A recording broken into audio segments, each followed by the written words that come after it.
I may always be known as the girl that was kidnapped. The day that it happened, he'd broken into my home. He had taken me out my back door, taken me up into the mountains behind my home.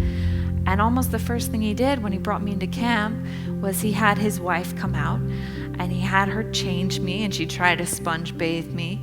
And then she stepped away and he came in. And that's when he told me that I was now his wife and that it was now time to consummate our marriage. Well, as a 14-year-old girl, I remember just stopping and thinking, wait a second.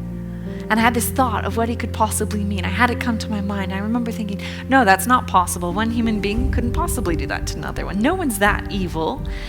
And I quickly found out that yes, as a matter of fact, there are people out there that are that evil. And the morning after I was rescued, my mom gave me the best piece of advice I've ever been given. And I'd always listen to my mom's advice. I'd always try to follow it. I fall short of it probably far too often. She said, Elizabeth, what these people have done to you is terrible.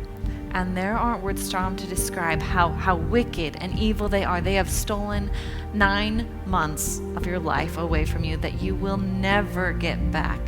But the best punishment you could ever give them is to be happy, is to move forward with your life, to do all the things that you want to do, because by feeling sorry for yourself, by holding on to the past, by reliving in it, that's only allowing them to steal more of your life away from you.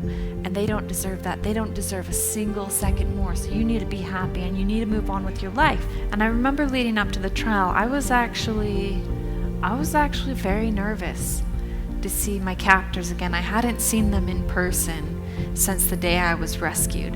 And I didn't know how I was going to react. They brought Brian Mitchell into the room, and he still had his long beard and his long hair, but he was shackled with his hands around his waist and his feet, and there were 2 guards on either side of him escorting him into the courtroom.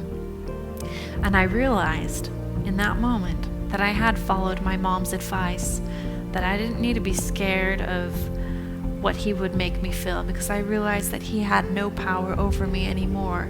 And I remember how empowering that felt to me on the last day of the trial, when the verdict came in that he was found guilty.